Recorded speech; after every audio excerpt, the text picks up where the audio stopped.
Cycle ಯಾತ್ರೆ 6 ವರ್ಷದಿಂದ ನಾನು 2 ಸಲ ಮನೆಗೆ ಹೋಗಿರೋದು. ಸೈಕಲ್ಲು 60-70 ಕಿಲೋಮೀಟ್ರ್ ಒಂದು ದಿವಸದಲ್ಲಿ ಪ್ರಯಾಣ ಮಾಡ್ತೀನಿ ಹೈವೇಗಳಲ್ಲಿ.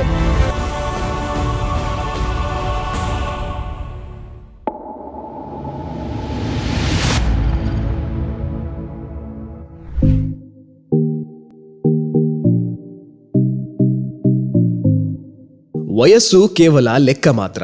ಜೀವನದಲ್ಲಿ ಛಲವಿದ್ದರೆ ಏನೂ ಮಾಡಬಹುದು ಎಂಬ ಧ್ಯೇಯದೊಂದಿಗೆ ಹಾಸನ ಮೂಲದ ಪ್ರಸ್ತುತ ಮುಂಬೈ ನಿವಾಸಿ 60ರ ಹರೆಯದ ನಾಗರಾಜ್ ಅವರು ಸೈಕಲ್ ಮೂಲಕ ದೇಶ ಸುತ್ತುವ ಕಾಯಕದಲ್ಲಿ ತೊಡಗಿಸಿಕೊಂಡಿದ್ದಾರೆ.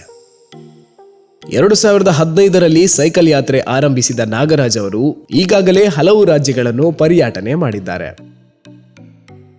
ನಮಸ್ಕಾರ, ನನ್ನ ಹೆಸರು ನಾಗರಾಜ್ ಗೌಡ, ಹಾಸನ್ನು, ಕರ್ನಾಟಕ. ನಾನು 6 ವರ್ಷದಿಂದ ಸೈಕಲ್ ಯಾತ್ರೆ ಶುರು ಮಾಡಿದೆ. ಯಾತಕ್ಕೆ ಮಾಡಿದೆ ಅಂದರೆ, ನಮ್ಮ ದೇಶದಲ್ಲಿ ಈಗ ಹಿಂದೆ ಸ್ವಲ್ಪ ಭಾಳ ಆತಂಕವಾದಿಗಳಿತ್ತು. ಆಮೇಲೆ ವಿಶ್ವಶಾಂತಿ ಪ್ರಚಾರಕ್ಕೋಸ್ಕರ ನಾನು ಸನಾತನ ಧರ್ಮ, ಗೋಸೇವಾ, ರಾಷ್ಟ್ರೀಯ ಏಕತಾ, ನೀರು ಉಳಿಸಿ ಗಿಡ ಮರ ಬೆಳೆಸಿ ಅಂತ ಒಂದು ಸೈಕಲ್ ಮೆಸೇಜ್ ಹಾಕ್ಕೊಂಡು 6 ವರ್ಷದಿಂದ ಶುರು ಮಾಡಿದೆ. ಬಾಂಬೆ, ಮಹಾರಾಷ್ಟ್ರ, ಅಲ್ಲಿಂದ ಗುಜರಾತು, ರಾಜಸ್ಥಾನ, ಹರಿಯಾಣ, ಪಂಜಾಬ್, ಹಿಮಾಚಲ್, ಉತ್ತರಾಖಂಡ್, ದಿಲ್ಲಿ, UP, MP, ಆಂಧ್ರ, ತೆಲಂಗಾಣ, ಆಮೇಲೆ ಬಿಹಾರ್, ಜಾರ್ಖಂಡ್, ವೆಸ್ಟ್ ಬೆಂಗಾಲ್, ಒರಿಸ್ಸಾ, ತಮಿಳುನಾಡು, ಪಾಂಡಿಚೇರಿ, ಕೇರಳ ಮುಗಿಸಿ ಇವಾಗ ನಮ್ಮ ಮಂಗಳೂರು ಕದ್ರಿ ಮನ್ನಾಸ್ವಾಮಿ ದೇವಸ್ಥಾನ ಹತ್ರ ಬಂದಿದ್ದೀನಿ. ಇದು ವಿಶ್ವಶಾಂತಿ ಪ್ರಚಾರ. ಇದು ಯಾವ ಸಂಘಟನೆ ಸಂಸ್ಥೆದಲ್ಲಿ ಇದು ಸಂಬಂಧ ಇಲ್ಲ. ಭಾರತ್ ಮಾತೆ ಹೆಸರು ತಗೊಂಡು ನಾನು ಪೂರಾ ಇಂಡಿಯಾ ಸುತ್ತಾ ಇದ್ದೀನಿ.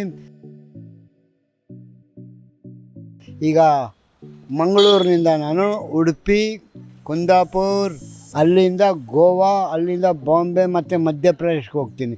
ಈ ಥರ ನಮ್ಮದು ಯಾತ್ರಾ ನಡೀತಾ ಇದೆ.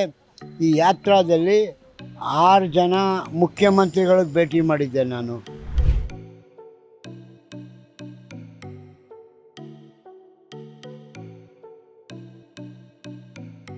ಮತ್ತು film actor Sonu Sood, Padmini Kolhapure, Bhojpuri film Manoj Tiwari, ಇವ್ರಿಗೆಲ್ಲ ಭೇಟಿ ಮಾಡಿ ನಾನು ಆಶೀರ್ವಾದ ತೊಗೊತೀನಿ. ಸಾಧು ಸಂತಗಳಿಗೆ ಭೇಟಿ ಮಾಡ್ತೀನಿ. ಮತ್ತು ಅವಧೇಶ್ ನಂದಗಿರಿ ಮಹಾರಾಜ್ ಅವ್ರಿಗೆ ಭೇಟಿ ಮಾಡಿದ್ದೆ. ಈ ಥರ ಸಾಧು ಸಂತಗಳ ಆಶೀರ್ವಾದ ತಗೊಂಡು ನಾನು ಪ್ರಯಾಣ ಬೆಳೆಸ್ತಾ ಇರ್ತೀನಿ. ಮಥುರಾದಲ್ಲಿ ದೇವಕಿನಂದನ್ ಮಹಾರಾಜ್ ಅವ್ರಿಗೂ ಭೇಟಿ ಮಾಡಿದ್ದೆ. 2ನೇ ಹಂತದಲ್ಲಿ ತೆಲಂಗಾಣ, ಆಂಧ್ರ ಪ್ರದೇಶ, ಬಿಹಾರ, ಪಶ್ಚಿಮ ಬಂಗಾಳ, ತಮಿಳುನಾಡು, ಕೇರಳ ಮುಗಿಸಿಕೊಂಡು ಕರ್ನಾಟಕಕ್ಕೆ ತಲುಪಿದ್ದಾರೆ. ಸೈಕಲ್ ಸವಾರಿ ನಾಗರಾಜ್ ಅವರ ಸೈಕಲ್ ಪ್ರಯಾಣದಲ್ಲಿ ಪರಿಸರ ಜಾಗೃತಿಯ ಸಂದೇಶ ಸಾರಲಾಗುತ್ತಿದೆ. ಸೈಕಲ್ ಯಾತ್ರೆ 6 ವರ್ಷದಿಂದ ನಾನು 2 ಸಲ ಮನೆಗೆ ಹೋಗಿರೋದು. ನಮ್ಮ ಮನೆ ಇದೆ ಹಾಸನಲ್ಲಿ. ಅಣ್ಣ, ಅಕ್ಕ ಎಲ್ಲರೂ ಇದ್ದಾರೆ. ಆದರೂ ನಮಗೆ ಮದುವೆ ಯಾರು ಆಗಲಿಲ್ಲ ಅಂದರೆ ಒಂಥರ ಫ್ಯಾಮಿಲಿ ಕಟ್ಟಾಗ್ಬಿಡ್ತಾರೆ ಎಲ್ಲರೂ ಅಷ್ಟೇ. ಅದು ಅಲ್ಲದೆ ನಮ್ಗೆ ಇವಾಗ ವಯಸ್ಸು ಆಯಿತು, 60 ವರ್ಷ. ಸೈಕಲ್ಲು 60-70 ಕಿಲೋಮೀಟ್ರ್ ಒಂದು ದಿವಸದಲ್ಲಿ ಪ್ರಯಾಣ ಮಾಡ್ತೀನಿ ಹೈವೇಗಳಲ್ಲಿ. ಮಂದಿರು, ಆಶ್ರಮ, ಧರ್ಮಶಾಲಾ, ಗುರುದ್ವಾರ ಅಲ್ಲೆಲ್ಲ ಉಳ್ಕೊಂಡು ನಮ್ಮದು ಈ ಥರ ಪ್ರಯಾಣ ಸಾಗ್ತಾ ಇದೆ. ಯಾತ್ರೆ 2015ರಲ್ಲಿ ಆರಂಭಗೊಂಡಿದ್ದು ಇಲ್ಲಿಯವರೆಗೆ 3 ಸೈಕಲ್ಗಳನ್ನು ಬಳಸಿದ್ದಾರೆ.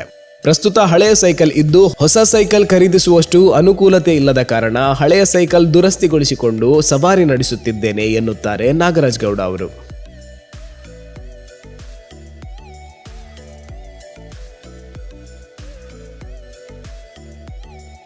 ಊಟ ತಿಂಡಿ ದೇವಸ್ಥಾನಗಳಲ್ಲಿ, ಆಶ್ರಮಗಳಲ್ಲಿ ಸಿಕ್ಕಿದ್ರೆ, ಮತ್ತು ಜನಗಳು ಸ್ವಲ್ಪ ದುಡ್ಡು ಕೊಡ್ತಾರೆ ನನಗೆ ಹೈವೇಗಳಲ್ಲಿ. ಅದು ಒಂದು ಸಲ ನಂಗೆ ಭಾಳ ಸಾಯ್ತಾ ಬರುತ್ತೆ. ಹೋಟೆಲಲ್ಲಿ ಊಟ ಮಾಡ್ತೀನಿ. ಭಾರತ್ ಮಾತಾ ಕಿ ಜೈ, ಜೈ ಕರ್ನಾಟಕ.